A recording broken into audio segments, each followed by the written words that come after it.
In a quiet village on the outskirts of town, where dusty roads curled like sleeping snakes and children's laughter filled the air every evening, stood a large compound owned by a strict but respected landlady named Mama Nezalili. Mama Nezalili was known for two things: her loud voice and her fairness. Her tenants, teachers, mechanics, vendors, and young families lived peacefully under her care. But there was one thing she refused to see: the truth about her own son. Her son, Sit Oli, was a quiet young man by day. He greeted elders respectfully, carried buckets for old women, and swept the yard when visitors were around. But at night, when darkness wrapped the compound in silence, Sit Oli became someone else entirely. A thief. It began with small things. One morning, a school teacher named Madam Ruth woke up early, preparing for her long day at school. She reached for the bread she had carefully placed on her table the night before. It was gone. "My bread," she cried. "Who could have taken it?" Mama Nezalili stormed into the courtyard. "These children," she shouted. "Your children are thieves. They sneak around at night." The tenants protested, but no one had proof.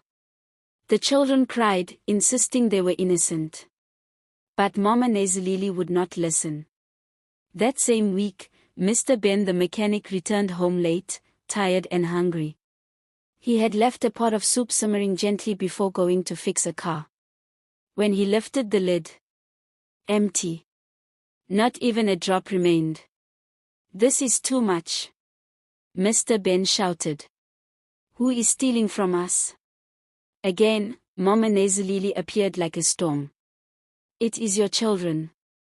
They have no manners," she accused. The children were punished. Some were beaten, others were locked inside early every evening. But the thefts continued. Mama John, who sold vegetables by the roadside, lost her bottle of fresh juice. Ella, a hard-working woman, found her pot of meat scraped clean, as if someone had licked even the bones. Fear grew in the compound. Parents began whispering. Suspicion spread like wildfire. And still, Mama Nezalili blamed the children. All this time, Sit Oli moved silently in the shadows. He knew the routines of every tenant. He watched, waited, and stole without a trace. He felt clever. Untouchable. Until the day everything changed.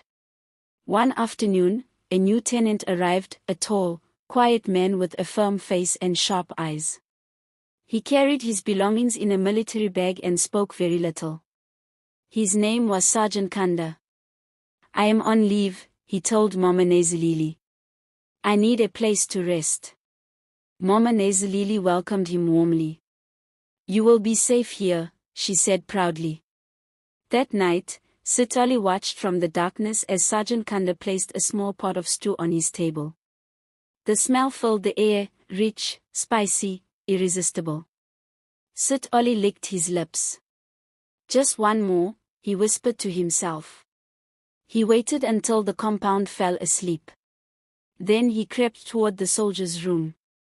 Quiet. Slow. Careful. He opened the door just enough to slip inside. The pot sat on the table. Perfect. But as soon as Sit Oli touched it, bang! The door slammed shut behind him. The lights flicked on. And there stood Sergeant Kanda.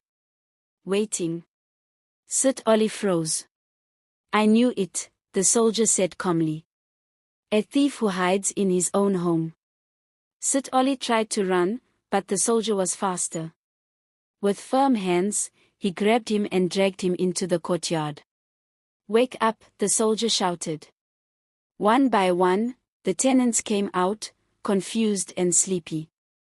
Mama Nezalili rushed forward. "What is happening?" The soldier pushed Sit Oli into the light. "Your thief," he said. Silence fell. Mama Nezalili's eyes widened. My son." Sit Oli lowered his head. "All the stolen bread." All the missing soup, the juice, the meat. Everything was him. The tenants murmured in shock. Some were angry. Others were simply tired.